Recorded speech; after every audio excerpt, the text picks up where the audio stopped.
السلام علیکم viewers, I hope کہ آپ خیریت سے ہوں گے۔ آج ہم دوسرا ٹاپک شروع کرنے لگے ہیں۔ اس سے پہلے جو ہم نے ٹاپک کور کیا تھا وہ تھا کہ 1951 سے 1958 تک جو ہمارا ایکسپریمنٹ رہا تھا ڈیموکریسی کے اندر، اس کو ہم نے اچھے سے ڈیٹیل سے ڈسکرائب کیا تھا۔ جس بھائی نے ویڈیو نہیں دیکھی تو وہ جا کے پلے لسٹ میں ویڈیو دیکھ سکتا ہے۔ تو آج ہم فرسٹ ملٹری رجیم 1958 ٹو 1969 تک جو فرسٹ مارشل لا لگی ہے پاکستان میں، ایسے سمجھیں کہ پہلی مارشل لا کا جو بنیاد رکھا گیا، مطلب ڈالا گیا، اس کے حوالے سے بات کریں گے۔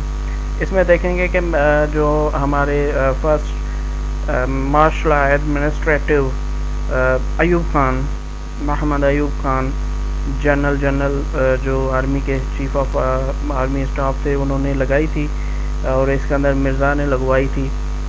اس کے حوالے سے ہم ڈسکس کریں گے کہ انہوں نے کون سی پالیسیاں بنوائی اور کیا کیا اس کے دور میں ہوا، اور ریفارمز کیا ہوئے، ہمارے ملک نے کتنی ترقی کی، کیا ہوا، یہ ساری چیزیں ہم اس میں ڈسکس کریں گے کہ ڈیموکریسی اس میں جو اس کی حکومت تھی وہ کامیاب حکومت تھی یا ناکام ہوئی، یا اس کی حکومت کو کس نے گرایا، اور یہ چیز ہم اس میں ڈسکس کریں گے۔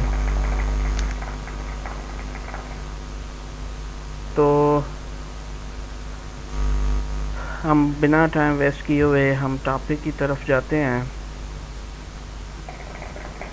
دیکھیں، محمد ایوب خان جو کا دور جو تھا وہ ایک بینوولینٹ ڈسپوٹیزم تھا، اٹ مینس کہ ڈکٹیٹرشپ والا دور تھا، بٹ اس کا جب اینڈ ہوا تو یہ ایک ٹوٹلی بدنام سیاست کے نام سے ہوا، کیونکہ بہت سارے ایشو ہو گئے تھے تاشکند ایگریمنٹ کی وجہ سے۔ جو ذوالفقار علی بھٹو صاحب تھے، اس ٹائم اس کے دور میں فارن منسٹر تھے۔ تاشکند ایگریمنٹ جب سائن ہوا 1956 کی جنگ ہوئی انڈیا کے ساتھ، تو اس میں تاشکند ایگریمنٹ کے بعد ہی بغاوت شروع ہوئی، جس میں بھٹو اس کے خلاف ہو گئے، اور اس میں انہوں نے جا کے اپنی جو ہے وہ کیمپین چلائی، اور اس ٹائم سمجھیں کہ ایک پی پی کی پارٹی کا بنیاد رکھا گیا، جس میں بھٹو صاحب جو ہیں وہ ایک جلدی سے فیمس ہونے والے پولیٹیشنز تھے، جس کا مطلب ڈیمانڈ یہ کی گئی تھی کہ جو جنرل ایوب خان ہیں وہ استعفیٰ دے، تو ایٹ دا اینڈ انہوں نے استعفیٰ دے ہی دیا تھا۔ تو آج اس کے بارے میں ہم ڈسکس کریں، کیونکہ یہ ڈسکریڈٹ پولیٹی کا مطلب یہی ہے کہ ایک بدنام سیاست ہو گئی تھی بعد میں، مطلب شروع میں تو ڈکٹیٹرشپ تھی، ایک ایوب خان کی جو ایرا تھا اس کو پسند کیا جا رہا تھا، حکومت کو پسند کیا جا رہا تھا، لیکن بعد میں یہ بغاوت ہوتی گئی۔ تو دیکھیں، کریکنگ ڈاؤن ایک کرپٹ سول اور بلیک مارکیٹرز، نوٹوریس سمیگرس جو تھے، ان کے بارے میں ایک سکسیزفل مارشل لا لگ گئی تھی، ان کو کریک ڈاؤن کیا گیا تھا۔ اور دوسری چیز یہ ہے کہ مارشل لا جو ہے ایسٹ پاکستان کی طرف جو ہے وہ اس کو ریپلیکیٹ نہیں کیا گیا تھا۔ ریپلیکیٹ کیوں نہیں کیا گیا تھا؟ کیونکہ وہاں پہ جنرل راؤ خان جو تھے وہاں پہ جنرل تھے ایسٹ جو ہے پاکستان کی طرف، تو وہاں پہ مارشل لا فیلڈ ہو گئی، انہوں نے جا کے اڈاپٹ کیا تھا، جس کی وجہ سے مارشل لا فیل ہو گئی تھی۔ تو آگے جا کے کیونکہ جو جنرل ایوب خان کا دور تھا، انہوں نے جو انٹروڈکشن کروایا تھا ایک ٹوٹلی انڈائریکٹ الیکشنز کا سسٹم تھا، جیسے الیکٹورل کالج،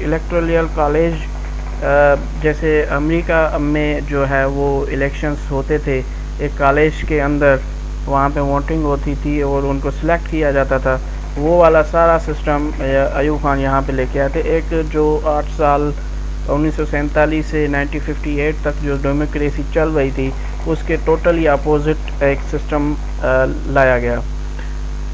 تو 80,000 جو پیپل تھے انہوں نے اس کو لائک بھی کیا تھا۔ اس کے بعد ایک سمجھ لیں کہ ایک لوکل گورنمنٹ کے اوپر پہ یہ بات کی گئی تھی، اور یہ ایک پریزیڈنشل کنسٹیٹیوشن انہوں نے دیا تھا۔ اور اس میں دوسری چیز یہ ہے کہ ریفارمز انہوں نے کیا کیے تھے. انہوں نے لا کے سیکٹرز میں ایک اچھا نام کمایا تھا. ایجوکیشنز میں بہت انہوں نے اسٹرگل کی تھی. پاپولیشن سیکٹر کے اندر بھی انہوں نے ایک بہترین اقدامات کیے تھے. اور انڈسٹریل ڈیولپمنٹ میں کارپوریشن جو ہوئی تھی اس میں بھی بہت اچھا ان کا کردار تھا. اور اس میں era remains mainstay of the Pakistani economy.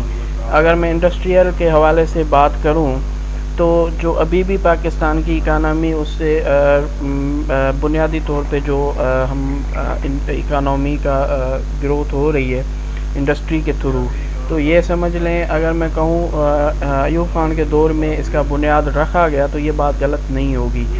تو یہ ایک بنیادی طور پہ اس کا بہت اسٹرانگ اسٹیپ تھا جس کا پاکستان کو ابھی تک فائدہ ہو رہا ہے، پاکستان کی اکانومی کو اچھا فائدہ ہو رہا ہے. تو آگے اگر میں بات کروں ایگریکلچر سیکٹر میں انہوں نے بہت اچھا کردار جو ہے نبھایا. ایگریکلچر میں بھی انہوں نے بہت اچھی چینجنگ لے آئے اور less effective then in the industry. اور دوسری بات اس میں جو ہے گرین ریزولیشنز اچیو کیا تھا، جس کا مطلب یہ تھا کہ میکینائزڈ فارمنگ، کیمیکل فرٹیلائزر سنکنگ ان دا ٹیوبیلز، جو انہوں نے ٹیوبیل لگوائے تھے. بہت اچھا انہوں نے ایگریکلچر سیکٹر کے اندر ایک سمجھ لیں کہ بہت اچھے اقدامات لیے تھے. اور سائننگ ہوئی تھی انڈس واٹر ٹریٹی جو انڈیا کے ساتھ 1960 کے اندر.